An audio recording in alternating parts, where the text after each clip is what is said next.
በኦሮሚያ ክልል ላይ ክፉ እንዳይሆን፣ ሞት እንዳይሆን፣ ድንጋጤ እንዳይሆን፣ ለቅሶ ዋይታ እንዳይሆን እንድትጸልዩ ደግሞ ይህንንም መልእክት የምትሰሙ ሁላችሁ በዚህ መልእክት እንድትጸልዩ እንደገና ትላንትና ማታ ወደ 5 ሰዓት አካባቢ ላይ ነውና ምን አያለው ድንጋጤና ዋይታ ሞት እንዳይሆን አጥብቃችሁ ጸልዩ። ጌታ እግዚአብሔር በዘመናት መካከል መልእክቱን በባሪያዎቹ ልኮ ይናገራል። በዚህም ልብ ላለ መመለስ ሲሆን፣ ትንቢትን ለሚንቁ ደግሞ መጥፋት ሲሆንም አይተናል። ዛሬም ከጌታ እግዚአብሔር ዘንድ የተነገሩ እጅግ ጥብቅና አስቸኳይ ትንቢት በእግዚአብሔር ሴት ነብይት ሜሮን ድንበሩ አንደበትም ተነግሯል። ኢትዮጵያ ምድር ላይ እሳት ይፈነዳል፣ ክፉ እንዳይሆን፣ ሞት እንዳይሆን፣ ድንጋጤ እንዳይሆን፣ ለቅሶና ዋይታ እንዳይመጣ ጸልዩ። በኦሮሚያ ክልል ላይ ከባድ ናዳ ሲሆን ተመልክቻለሁ፣ አልቅሳችሁ ጸልዩ ስትል ሊመጣለውን አስጨናቂ አደጋን ተከትሎ ከጌታ የተቀበለችውን ቃል በቃል አስተላልፋለች።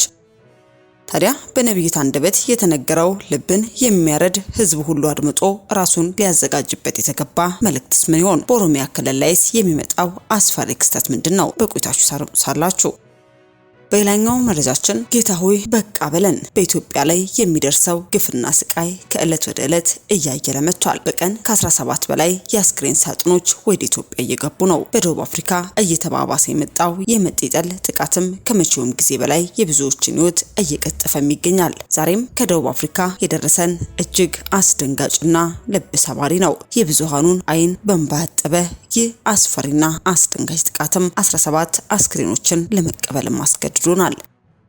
ታዲያ ይህ ጥቃት መጨረሻው የት ይሆን? በደቡብ አፍሪካ ያለው ግድያና ዘረፋ ስጋትስ መቼ ያበቃ ይሆን? በዝርዝር ይዘናል። በቆይታችሁ የምታረምጡ ይሆናል።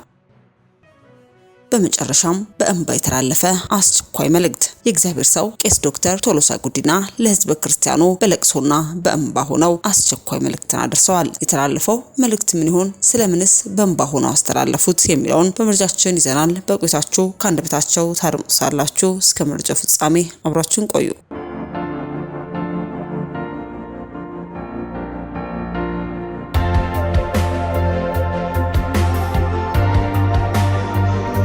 አስቀድመን ወደ ያዝንላችሁ መረጃችን ስናልፍ ጠቅላይ ሚኒስትራችን የዛሬ 7 ዓመት መጥተው ከፕሬዝዳንት ሲሪል ራማፎሳ ጋር አንድ ስምምነት ላይ ደርሰዋል። ግን ሳውዝ አፍሪካን ስምምነት ተግባራዊ ያደረገች አልመሰለንም። ከዛም የተነሳ ህዝባችን በጣም እየተጨነቀ ነው። ከቀን ወደ ቀን ይገፋል። እዛ ያፈራውን ንብረት አሁን ህገወጥ ስደተኞች ይላሉ እንጂ ህጋዊ የሆኑ አይዲ ያላቸው ትልልቅ ቢዝነስ የሚያንቀሳቅሱ ኢትዮጵያዊ ቢዝነስማኖች ጭንቀት ላይ ናቸው ያሉት። ንብረታቸው ይወድማል። ኢቭን ትናንትና የብዙ ኢትዮጵያውያን ንብረት ወድሟል።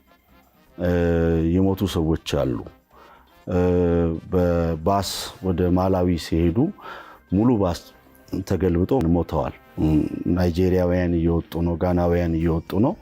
ኢትዮጵያውያን ጭንቀት ላይ ነው ያሉት እና መንግስት ከመቼውም ጊዜ በላይ ድምጽ እንዲሆናቸው ይፈልጋሉ። ስለዚህ ይሄ ህዝብ ትኩረት ያሻዋል። በተለይ በዚህ ጊዜ ተጨንቆ ነው ያለው። ትምህርት ቤት ላይ መጤ ይባላሉ ልጆቻችን። ትምህርት እየተከለከሉ ነው፣ ህክምናም እየተከለከለ ነው። የኢትዮጵያውያን የአካዳሚካል ኤክሰለንስ እንዲህ በንግዱ እያመጡ ያለው ተጽዕኖ የሳውዝ አፍሪካውያንን ቅናት ቀስቅሷል። አሁን የዚኖፎቢያ ምንለው እንቅስቃሴ ቅናት የወለደው ነው። በቀን እስከ 17 የአስክሬን ሳጥኖች ወደ ኢትዮጵያ የሚላኩባት ወገኖቻችን በገዛ አፍሪካዊ ወንድሞቻቸው ፊት ቀና ብለው መሄድ ያቃታቸውና ንብረታቸውን በየቀኑ የሚዘርፉባት የደቡብ አፍሪካ ምድር ስጋት መቼስ ሲያበቃ ይሆን? በተለይ በቅርብ ጊዜያት በደቡብ አፍሪካ የሚኖሩ ኢትዮጵያን ሌሎች አፍሪካውያን ስደተኞች ላይ ያነጣጠረው የመጤ ጠልነት ወይንም የዚኖፎቢያ ጥቃት ከመቼውም ጊዜ በላይ እያገረሸና የብዙዎችን ህይወት እየቀጠፈ ይገኛል። ላለፉት 19 ዓመታት በደቡብ አፍሪካ በወንጌል አገልግሎትና በበጎ አድራጎት ስራ ላይ የቆዩት ፓስተር ዶክተር ሳሙኤል ጌታቸው በሰይፉ በኢቢኤስ ፕሮግራም ላይ ቀርበው የሰጡት ምስክርነት በስደት ምድር ያለውን የወገኖቻችንን የዕለት ተዕለት የጭንቀት ህይወትና ከጀርባ ያለውን ስውር ሴራም በግልጽ ያሳይ ሆኗል።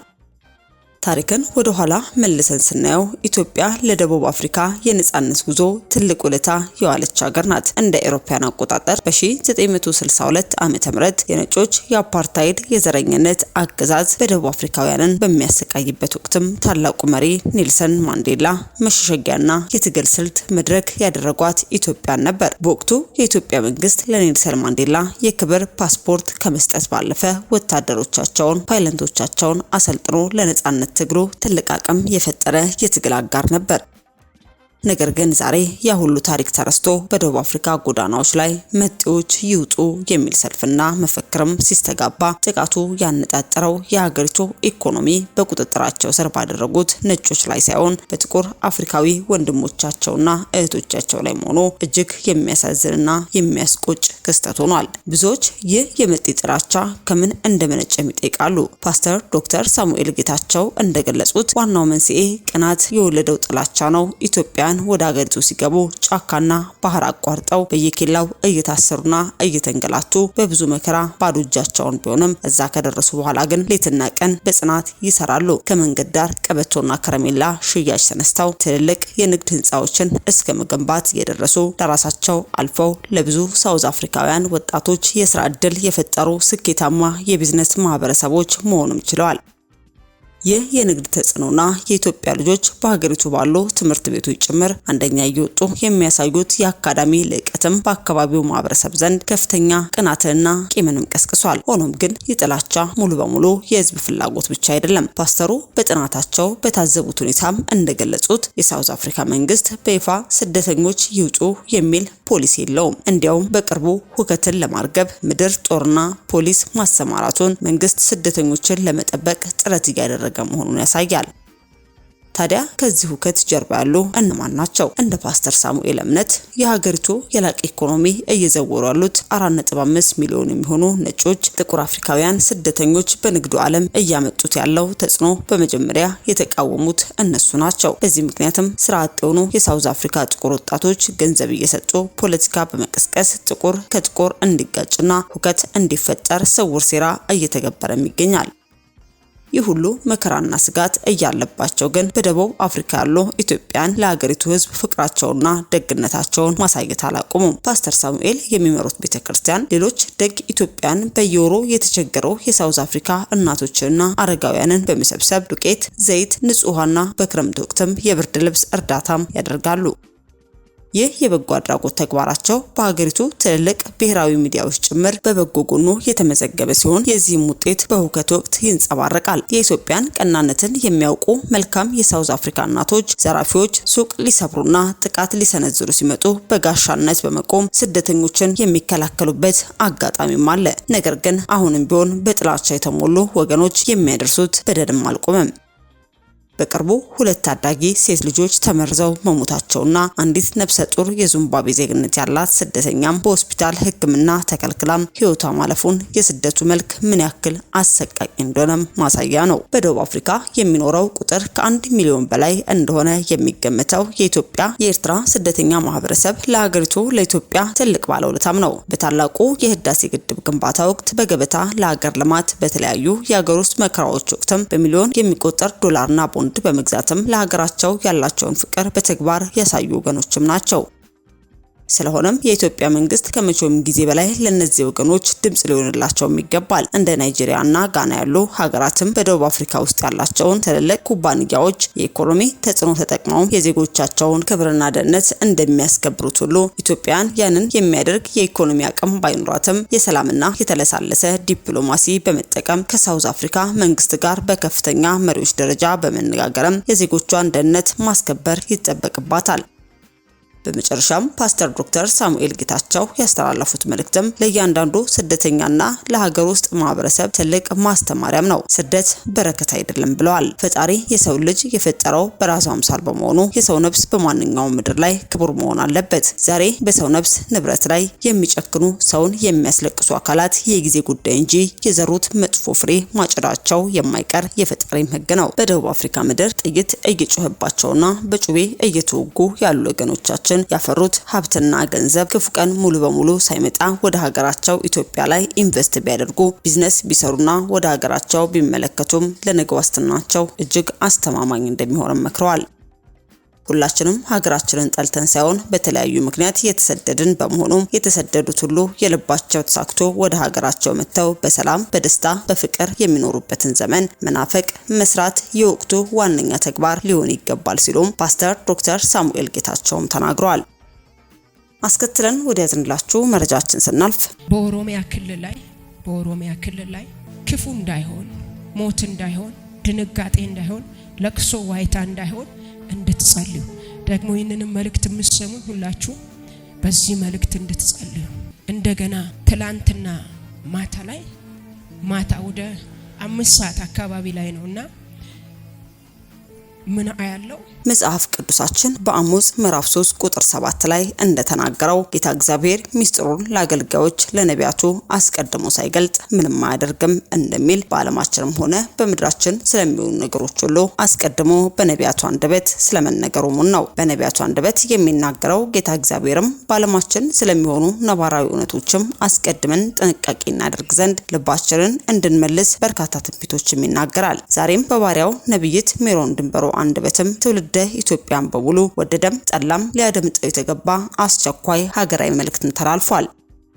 ነብይቷ በመልእክቷ እንደገለጸችው በ2018 በዚህ ቀን ላይ ጌታ አንድ ራእይ ያሳየኝ። በኦሮሚያ ክልል ላይ የመሬት ናዳ መንሸራተት ሲሆንም አሳየኝ። በዚህ ራእይ ላይ ስጸልይ ነበር። እንደገና ስላንተም ይህን ራእይ ደግሞ ማሳየኝ። ስለዚህ ክፉ እንዳይሆን ሞት እንዳይሆን ድንጋጤም እንዳይሆን ለቅሶና ዋይታም እንዳይሆን ጸልዩ። ሌላኛው መልእክት ማታ 5 ሰዓት ላይ ከመሬት ውስጥ እሳት እየፈነዳ ሲወጣ ማያለው። እንደ እሳተ ገሞራ በኃይል እሳት እየፈነዳ ሲወጣ ማየው። ይህ የሚሆነው በኢትዮጵያ ምድር ላይ ነው። ጌታም ይህን ገልጦልኛል። እባካችሁ ቅዱሳን በእግዚአብሔር ፊት ወደቁ፣ ካልሆነ ግን የሚመጣው የሚሆነው ከባድ ነው። የጌታ ማዳን በሰው ልጆች ላይ ሆን ስትልም በአስቸኳይ ልንጸልይበት የተገባን ትንቢትን ተናግራለች። ታዲያ እንደተናገረችው ዋይታ ጩኸት ከመሆኑ በፊትም በእግዚአብሔር ፊት እንውደቅ ስንል መልእክቷን ወደ እናንተ አደረስን።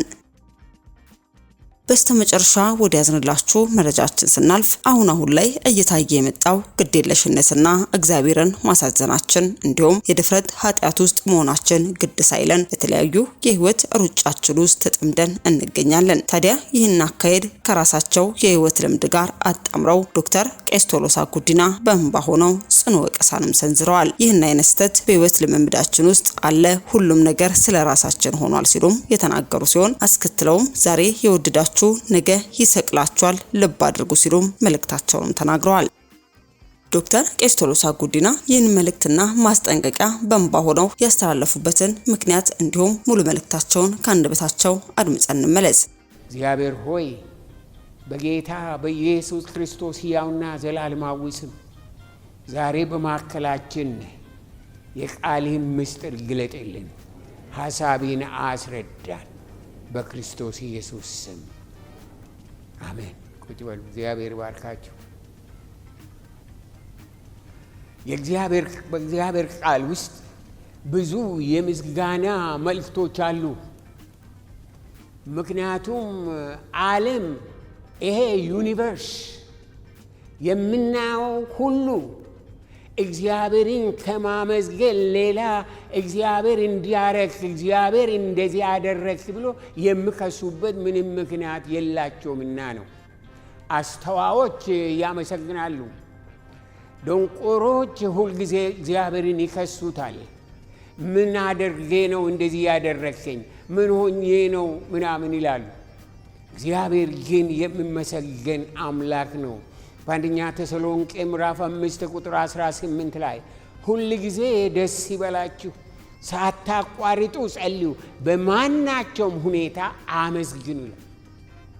በማናቸውም ሁኔታ አመስግኑ፣ የእግዚአብሔር ፈቃድ በክርስቶስ ኢየሱስ ለእናንተ ይህ ነውና። በማናቸውም ሁኔታ እግዚአብሔርን ማመስገን ለእኔና ለእናንተ የእግዚአብሔር ፈቃድ ነው። በመዝሙረ ዳዊት 107 ቁጥር 1 ላይ ቸር ነውና እግዚአብሔርን አመስግኑ ምሕረቱም ለዘላለም ነውና ይላል። ለቸርነቱ ለምሕረቱ ምስጋና ይገባዋል ማለት ነው። በቆሎሳይስ ምዕራፍ 3 ቁጥር 15 ላይ እንደ አንድ አካል ሆናችሁ የተጠራችሁበት የክርስቶስ ሰላም በልባችሁ ይንገስ፣ የምታመሰግኑ ሁኑ ይላል። ምስጋና የሰላም ሁሉ ምንጭ ስለሆነ ነው። በቆሎሳይስ ምዕራፍ 4 ቁጥር 1 ላይ ከማመስገን ጋር ነክታችሁ በትጋት ጸልዩ ይላል። በመዝሙረ ዳዊት ምዕራፍ 50 ቁጥር 14 ላይ ለእግዚአብሔር የምስጋና መስዋዕት አቅርብ፣ ለልዑልም ስለትህን ስጥ። ዛሬ የመጣነው የምስጋናን መስዋዕት ለማቅረብ ነው።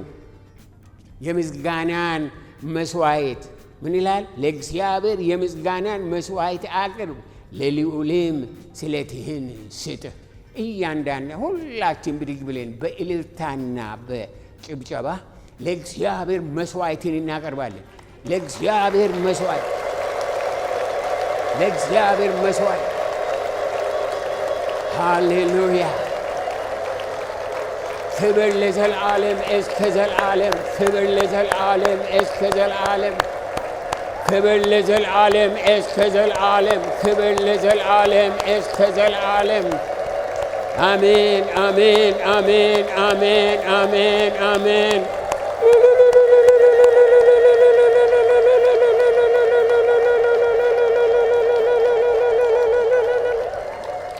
ክብር ለዘላለም እስከ ዘላለም ለጌታ ይሁን።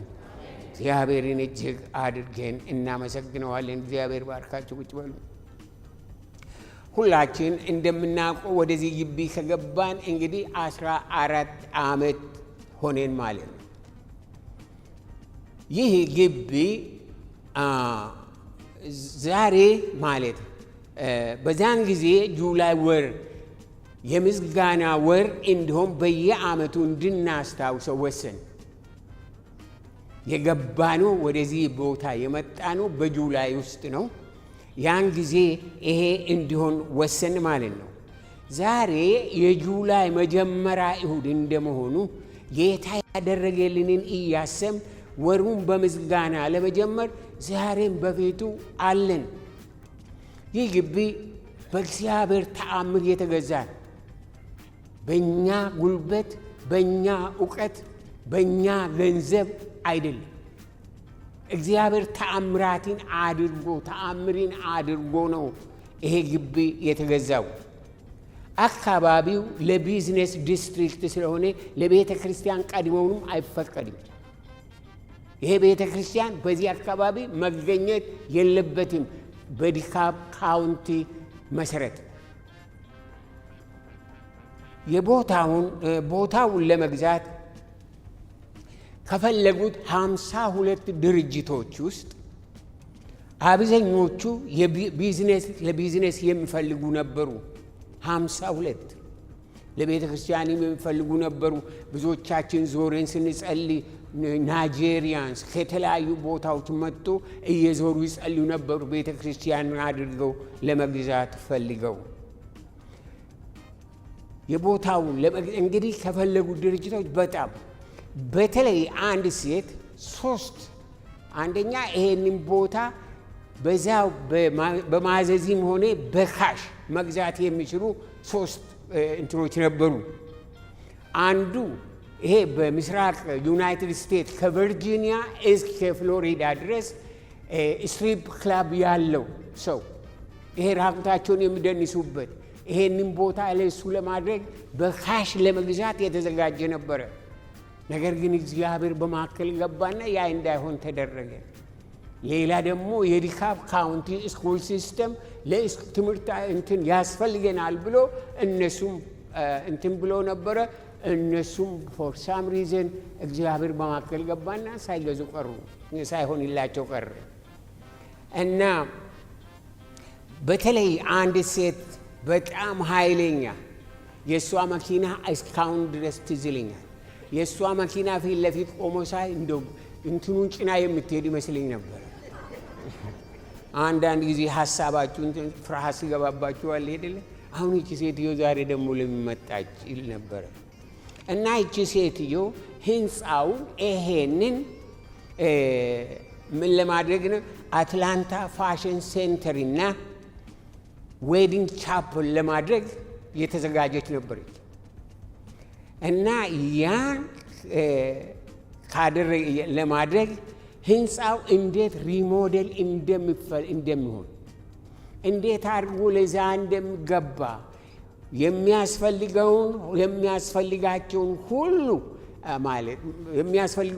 ለማድረግ አዋቂዎችን አምጥታ ምልክት አድርገውበት የሚፈርሰውን የማይፈርሰውን ብዙ ነገር አድርጋ እዚህ ትሰራበት ነበረ።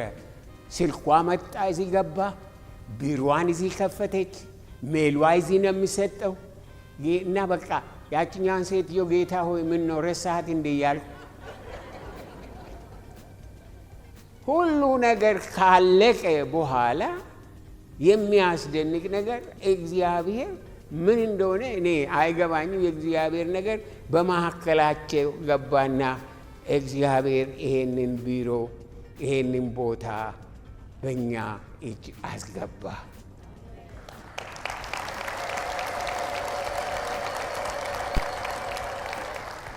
ወገኖቼ ያን ሁሉ አልፎ በእጃችን እንዲገባ ያደረገው ለእኔና ለእናንተ ብቻ አይደለም፣ ለልጆቻችን አንድ ማድረግ ያለብን የሰላም ቦታ፣ የአምልኮ ቦታ፣ እግዚአብሔርን የሚያመልኩበት ቦታ፣ ሰው የሚሆኑበት ቦታ። ለዚህ ነው እግዚአብሔር ይሄንን በእጃችን ያስገባው። ዛሬ ዲካፕ ካውንቲ ሁሉ ነገር ማለት እዛን ጊዜ ዲካፕ ካውንቲ ሁሉ ነገር ካለቀ ከገባንበት በኋላ $118,000 ቀረጥ ክፈሉ ብሎ ደብዳቤ ጻፉልን። እኛ ቸርች እንደሆነ አልነቁም። ከዛ በኋላ አይ ይሄ እኮ ቸርች ነው አለ። አይ እንዴት ቸርች ይሆናል ተባለ። በዛን ጊዜ ያው ገላጋይ አለ፣ ወደ ፍርድ ቤትና ነፃ ወጣን። ያንንም አልከፈልንም። የሰራዊት ጌታ እግዚአብሔር ለኛና ለልጆቻችን ይሄንን እንዳትረሱ። ገና ብዙ ስራ አልተሰራም። ይሄ አው ለኔና ለናንተ ለአምልኮ እሺ፣ ገና ብዙ የሚሰራ አለ። ታች ሄዳችሁ ያ ሴንተሩን ብታዩ እዛ ያሉትን ዛሬ ልጆቹ በጣም የሚያስደንቅ ነው። ስንት ልጆች በቃ ወደዛ ወዲ እያሉ ብዙ ህፃናት እዛ አሉና ጎራ ብላችሁ ብታዩዋቸው የሚያስደንቅ መርካቶ ነው የሚመስለው። እና ያ ምንድነው እኛ ብዙ ገና የምንሰራው ትልቅ ህንፃ ልጆችን አፍተር ስኩል ኮምፒውተር ሴንተር ይሄ ሜንተር የሚደረጉበትን ቦታ የምንሰራበትን ቦታ እዚህ ታች ቦታ እግዚአብሔር ሰጥቶናል። እዛ ላይ ይሄን ሁላችሁም በቃ ውለዱ እንደፈለጋችሁ። ምንም we will take care of your kids ምናል ምንም አዎ። እና ዛሬ ይሄን እኔና እናንተን እግዚአብሔር ወደዚህ ምድር አምጥቶን ይሄንን ነገር አንድ ፈረንጅ ምን አለ መጣና አይቶ ምን አለ እኔ አለ መግዛታችሁ አይደለም የሚገርመኝ አለ ይሄንን እንገዛለን ብላችሁ ማሰባችሁ ነው የገረመኝ አለ። የእስራኤል አምላክ እግዚአብሔር ድንቅ አምላክ ነው። ዛሬ ይህ ግቢ ለኛ ብቻ ሳይሆን ለአካባቢ ላለው ኮሚኒቲ ትልቅ አገልግሎት እየሰጠ ነው። በነገራችን ላይ የዲካፕ ካውንቲ ፋየር ዲፓርትመንት የኮሚኒቲ የአምቡላንስ ሰርቪስ ልምምድ የሚያደርጉት እዚህ ነው። በዊክ ዴይዝ ብትመጡ በጣም ቢዚ ነው። እዚህ ላይ ነው የሚለማመዱት። ከዛ በቃ ሌላ ደግሞ ቼንጅ የሚባል ቤተ ክርስቲያን እሁድ በዚህ በቀኝ በኩል ያለውን እዚህ ያለው እነዚህን እንትኖች አይታችኋል። እነሱ እየተጠቀሙበት እግዚአብሔር ይሄንን ህዝብ ካለንበት ከሌለን ማንም ከማቅ አውጥቶ ለዚህ ህዝብ በረከት ሲያደርገን ይሄ ትልቅ ነገር አይደለም?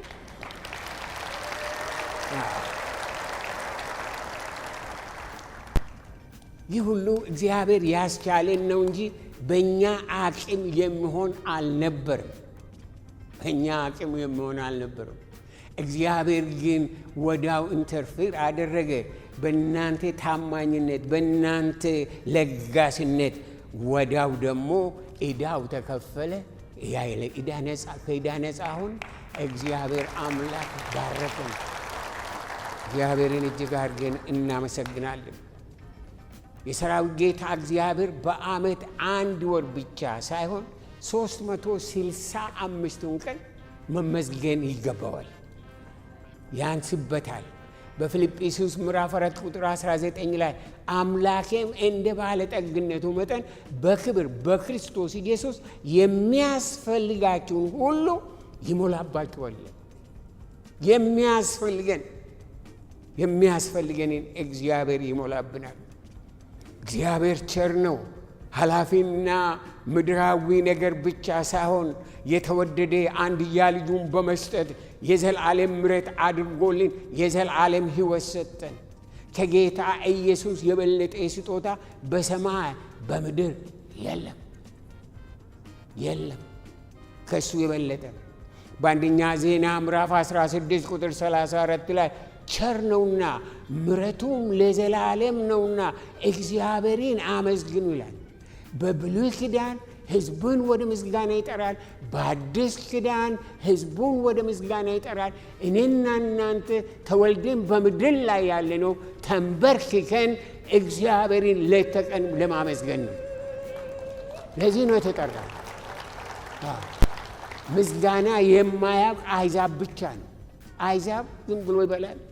ማመስገን አቅም ሲበላ ልክ እንደ ውሻ ብቻ ነው የማይ ስትሰጡት ተመስገን አይልም፣ ታንኪዩ አይልም፣ ዝም ብሎ። እኔና እናንተ ግን እግዚአብሔር ለምክንያት የጠራን ለምክንያት የፈጠረን ሰዎች ነን።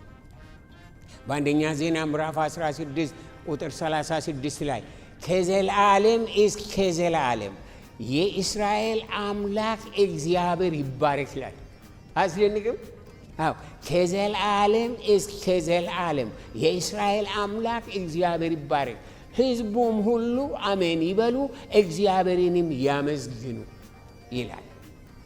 ይህ ለእኔና ለእናንተ የተላከልን መልእክት ነው ወገኖች። ምስጋና ዘላለም እግዚአብሔር የበረከት ሁሉ ምንጭ መሆኑ በሙሉ ልብ መቀበል ነው። ምስጋና በእግዚአብሔር ዘላለማዊ ማንነት ማረፍ ነው። የሚያመሰግን ሰው ያረፈ ሰው ነው።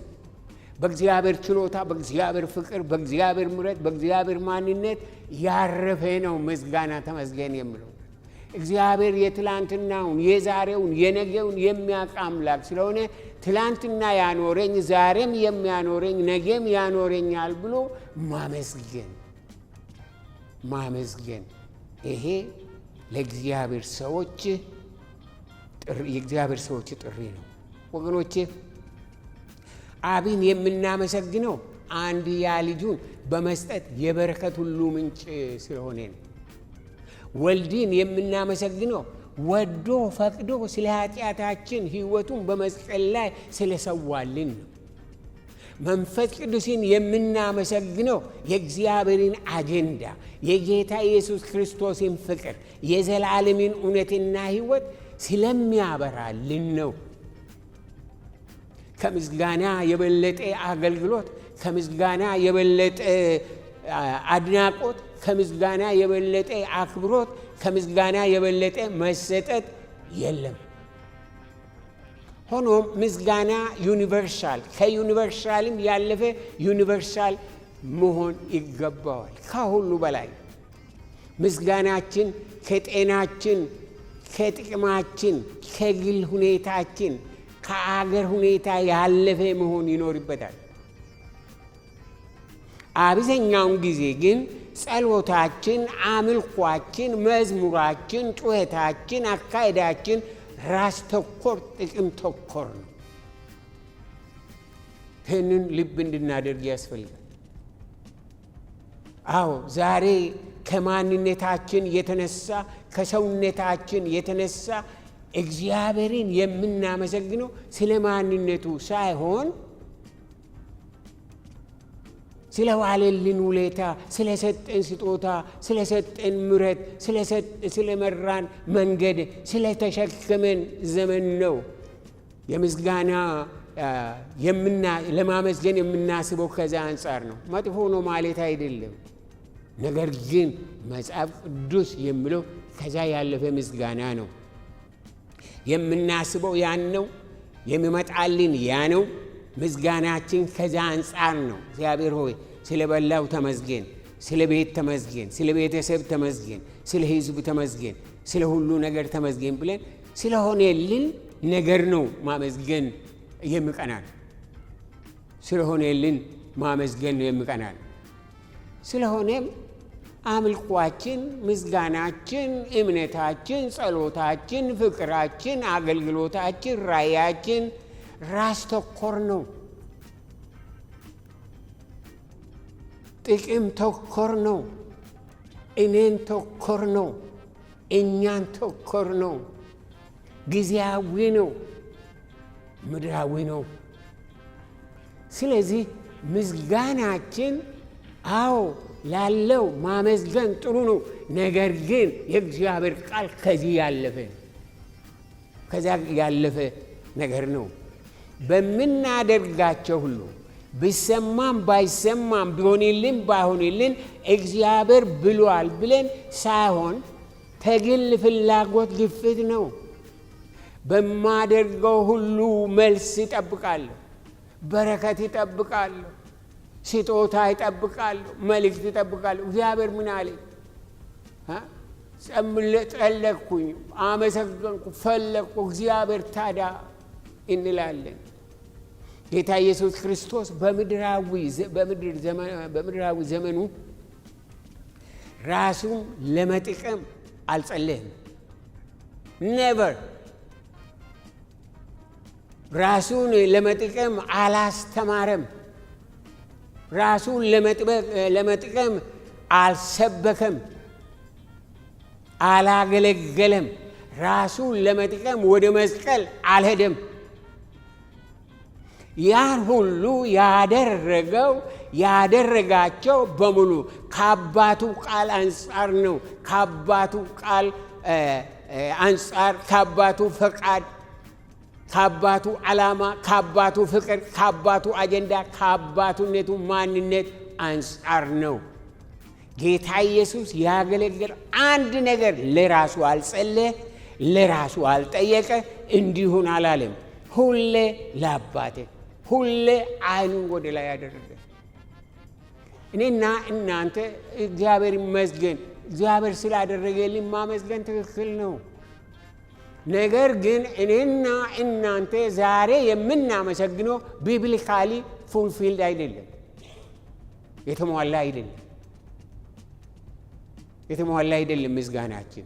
ምክንያቱም በራሳችን ላይ ያተኮረ ስለሆነ፣ በጥቅማችን ላይ ያተኮረ ስለሆነ ጌታ ኢየሱስ አገልግሎቱ፣ ጸሎቱ፣ ሁለመናው፣ መስቀሉ፣ ሞቱ በአብ ፈቃድ ላይ ያተኮረ ነበር።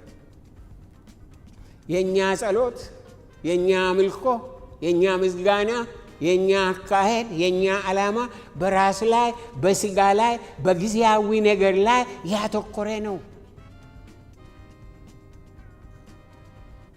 ከኛ ነፃ የወጣ በአብ ብቻ ላይ ያተኮረ፣ በወልድ ብቻ ላይ ያተኮረ፣ በመንፈስ ቅዱስ ላይ ብቻ ያተኮረ አምልኮ ወደ ማምለክ፣ ጸሎት ወደ መጸለይ፣ አገልግሎት ወደ መስጠት፣ ምስጋና ወደ ማመስገን ገና አልደረስንም። we are on the way። ገና በመንገድ ላይ ነን፣ አልደረስንም። የእግዚአብሔር ሰዎች ጌታን ያዩ ያመለኩበት በዛ ነገር ገና እኔና እናንተ አልደረስንም። በትንቢተ ኢሳይያስ ምዕራፍ 6 ላይ ኢሳይያስ ሰማይ ተከፍቶ እግዚአብሔርን ባየ ጊዜ መላእክት ሲያመልኩ፣ መላእክት ሲያወድሱት፣ ማናቸውም ስለ ጥቅም ማናቸውም ስለምንም የሚጠይቁት ነገር የለም። እግዚአብሔርን ስናይ ሁሉ ነገር ከእግዚአብሔር ወደ እግዚአብሔር ይሆናል። እግዚአብሔርን ማየት ሲቻለን ከዚህ በፊት ነግሬያችኋለሁ። መጀመሪያ በሰማይ ብርሃን ሙቭመንት ውስጥ በአርብ ማታ ጸሎት ድምፅ ሰምቼ መዝሙር ሰምቼ ሄድኩኝ እና ግዛ ገብቼ ቁጭ ብዬ ሳይ አንዳንድ እንትኖችን ዘመሩ። ከዛ በኋላ የእግዚአብሔርን ቃል አነበቡ። እንጸልያለን። ተማሪዎች ናቸው። የሐጸል ብን ድንግል ተማሪዎች ናቸው። ደብረ ዘይት እነዛን ጊዜ ኢቫንጀሊካል ኮሌጅ ነበሩ እና መጽሐፍ ቅዱስ ተነበበ። ከዛ በኋላ ተንበረከኩ። እዛ ከተማ እኔ ያለሁበት ትምህርት ቤት በሞደርን በእንትን የተሰራ ስለሆነ እንደዚህ አይነቱም ነገር የለም ማለት ቤቱ በቃ ከምዕራባውያን በእንትን በሉተራን ወርልድ ፌዴሬሽን የተሰራ ስለሆነ በጣም ንጹህ፣ መሬቱ ንጹህ፣ አልጋው ንጹህ፣ ልጆቹ ተማሪዎቹ ንጹህ። አሁን ያ የተሰበሰቡበት ቦታ አፈር፣ ሰሌን የለ፣ ካርፔት የለ፣ ወንበር የለ፣ እንደ በቃ እንደ ሁሉ ነገር በምድር ላይ የሚጠበቁ አንድም ነገር አልነበረም። እንጸልይ ብሎ ተንበረከኩ። እኔ የማውቀው ጸሎት 5 ደቂቃ ወይም 7 ደቂቃ ነው። ከዛ ተንበረከኩና መጸለይ ጀመሩ እና የተለያዩ ክፍሎች ነበሩ እና ምን ይጸልያሉ እነዚህ 5 ደቂቃ አለፈ የኔ 7 ደቂቃ አለፈ የኔ። ከዛ በኋላ እነሱ ቀጠሉ። እነሱ ከዛ ምንድነው የምጸልዩት ብዬ እየዞርኩ ዛን ጊዜ ተንከራታች ያ ምሽት እኔ ብቻ ነበርኩ። ሌሎቹ ግድ አልነበራቸውም ስለ ሰው ስለ እኔ ማንም nobody cares። እና ምን ይላሉ መሰላችሁ? እንዴት ወደድከኝ፣ እንዴት ከዚያ ወጣኝ። ማንም ትምህርቴን፣ ልብሴን፣ ሚስቴን ስጠኝ፣ ትዳር ስጠኝ፣ ኑሮ ስጠኝ፣ ስራ ስጠኝ ብሎ አንድ የምጠይቅ አልነበረም። እዛ ተንበርክከው እንዴት ወደድከኝ፣ እንዴት አወጣኝ ከጨለማ፣ እንዴት አወጣኝ እያሉ ያመሰግኑታል። 1 ሰዓት አለፈ፣ 2 ሰዓት አለፈ፣ 3 ሰዓት በዛ አፈር ላይ አንድ ፖዚሽናቸውን ሳይቀይሩ ምንድነው ይሄ ብዬ ተገረሙ። ምንድነው ያ ምሽት የተማርኩት አንድ ነገር ነው። በነሱ ውስጥ የነበረው ጸጋ በኔ ውስጥ እንዳልነበረ፣ በነሱ ውስጥ የነበረው ኃይል በኔ ውስጥ እንዳልነበረ፣ እኔ ምን እንደምሉት እንደማላውቅ ተረዳው። ተነስቼ ወደ ቤቴ እሄዳለሁ ብዬ አይ በቃ አንድ ነገር የገባኝ ነገር እነሱ ያገኙት ነገር ምን እንደሆነ እስካሁን ድረስ አልሄድም ብዬ እዛ አደርኩ። 2 ሳምንት ሆነ፣ 3 ሳምንት ሆነ፣ 4 ሳምንት ሆነ። ጳጉሜ 6 ቀን 1959 ዓመተ ምህረት ልክ በ6 ሰዓት እነሱን ያገኘ እሳት አገኘኝ። ሕይወቴን ለወጠው። መንበርከክ ምን እንደሆነ ገባኝ። በእግዚአብሔር ፊት ተንበርክኮ እግዚአብሔርን ማምለክ ምን እንደሆነ ገባኝ።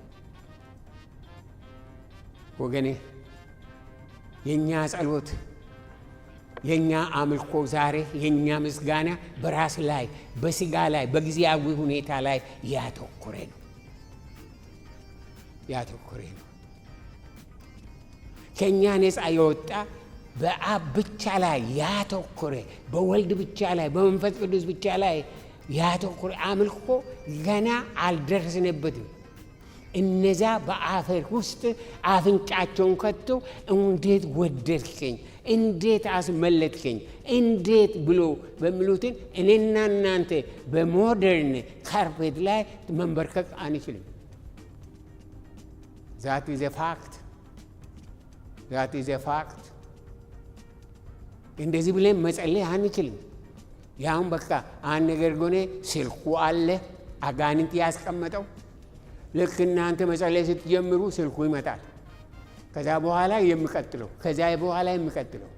አሁን የእስራኤል ቅዱስ እግዚአብሔር ከእንደዛ አይነት ስንፍና፣ ከእንደዛ አይነት ሁኔታ በናዝሬቱ በጌታ በኢየሱስ ክርስቶስ ስም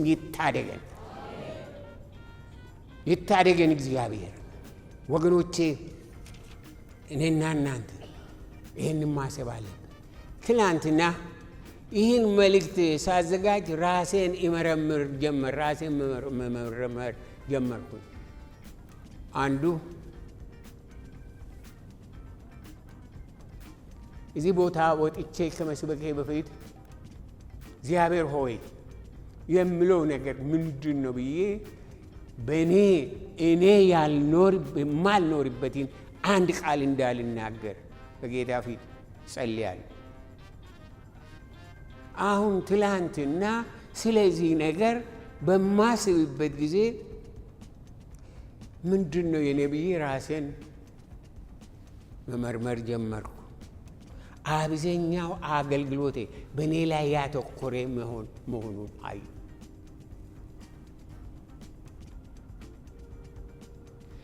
የጸሎት ደብተሮቼን ሳገላብጥ አብዛኛው እኔ የበዛበት ጸሎት፣ እኔ የበዛበት የጸሎት ደብተሮቼ አወቃ ያን ያሳያሉ። ስህተቴን በመጠኑ አየሁ፣ ድካሜን በመጠኑ አየሁ፣ አቋሜን ማንነቴን በመጠኑ መዘንኩት። በመጠኑ የምለው ገና የሚቀሩኝ ነገሮች ስላሉ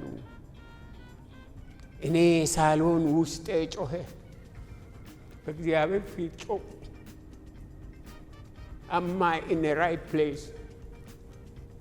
እኔ የማደርገው ትክክል ነው ወይ በፊቴ?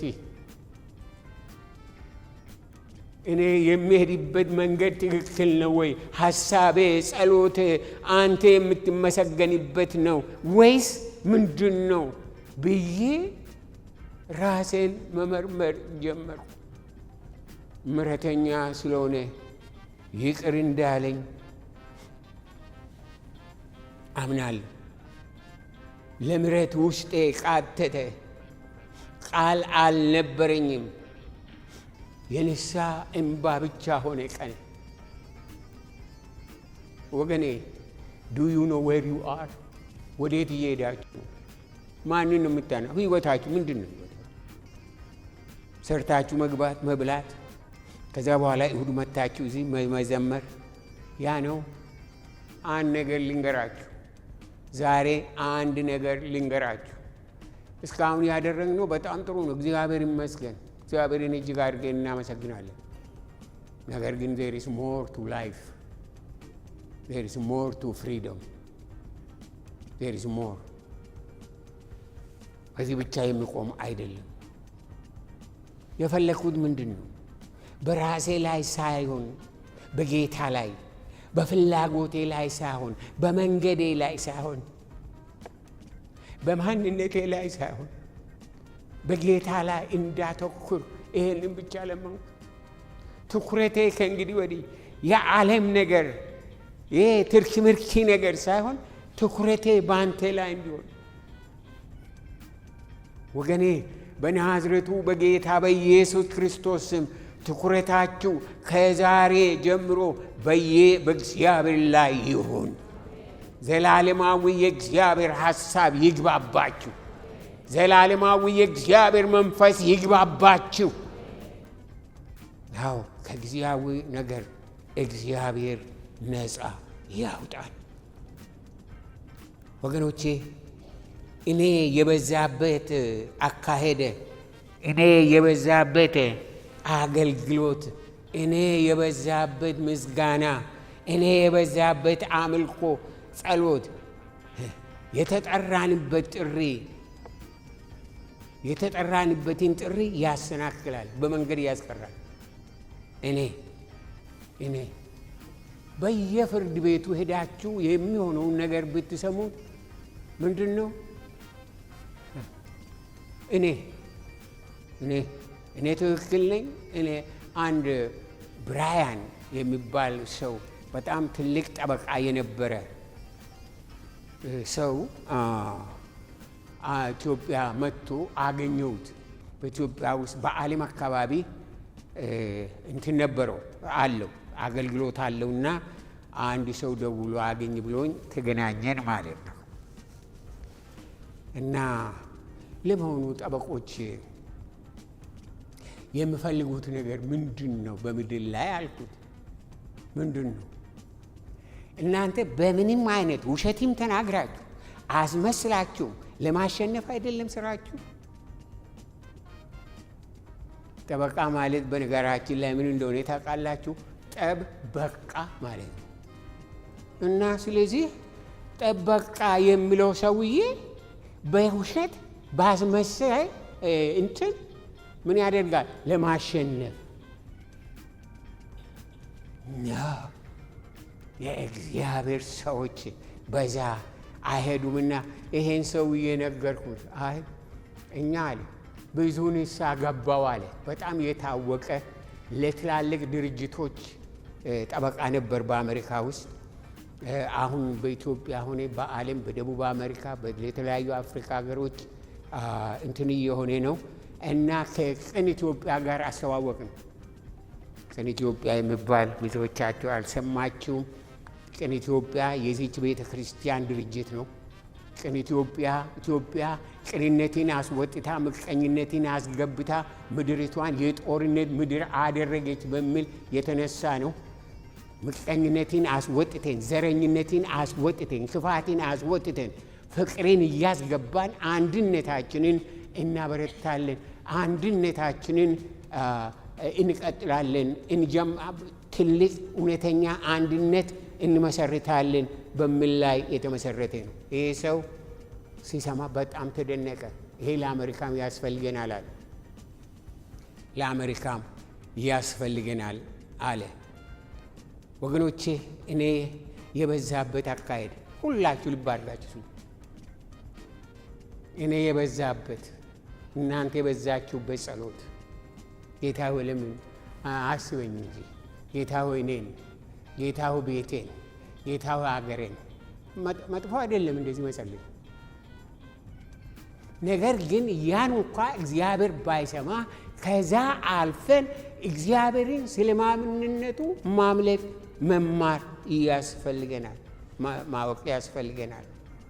ሁላችን ከእኔነታችን ጥማታችንን ፍላጎታችንን እንመርምር ወገኖቼ።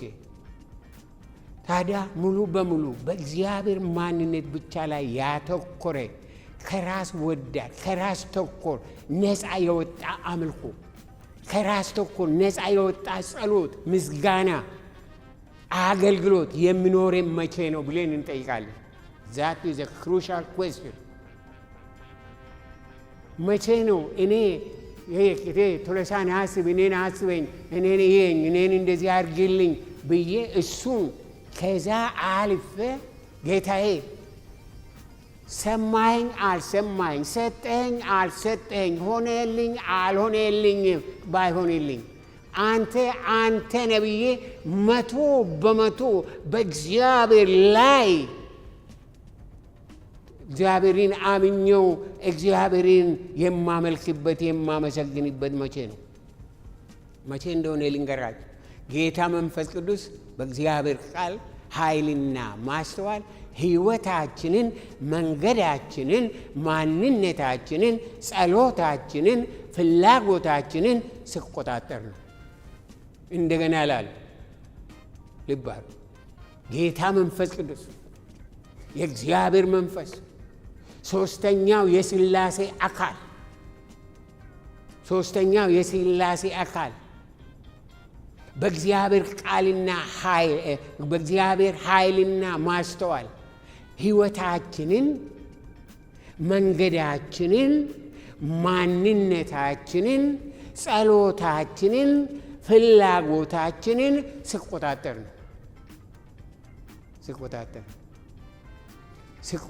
ነው። ገና መንፈስ ቅዱስ ሕይወታችንን፣ አካሄዳችንን፣ ጸሎታችንን፣ ፍላጎታችንን፣ ጥማታችንን ሲቆጣጠር ሁሉን መልክ ይዛል። ሁሉም ጥያቄ መልክ ይዛል። እነዛ ልጆች በአፈር ላይ ተንበርክከው ጌታ ሆይ እንዳሉ እንዴት ወደድከኝ። ምናልባት ብዙዎቻችሁ እንደተወደዳችሁ አታውቁም፣ እንደተጠላችሁ ነው የምታውቁት። እገሌ ጠላኝ፣ እገሌ ጠላችኝ፣ እገሌ ቢጠላ፣ እገሌት ብትጠላ ለአንተ ምንም ጉዳይም አይደለም። ችግር እግዚአብሔርን ካለማወቅ ነው፣ ያለማወቅ ችግር ነው። ሰው ወደደ አልወደደ የት ያደርሳል? ዛሬ የሚወዱ ነገ ደግሞ ይሰቅሉሃል። ነገሩን ልባድ እንደ እግዚአብሔር ሰዎች ልባድ ወገኔ በእግዚአብሔር ሰዎች ጌታ መንፈስ ቅዱስ ሕይወታችንን ሲቆጣጠር ጸሎታችንን ሲቆጣጠር ሁሉ መልክ ይዛል።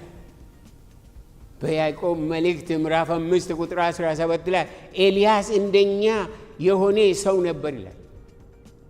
ኤልያስ እንደኛ የሆነ ሰው ነበር።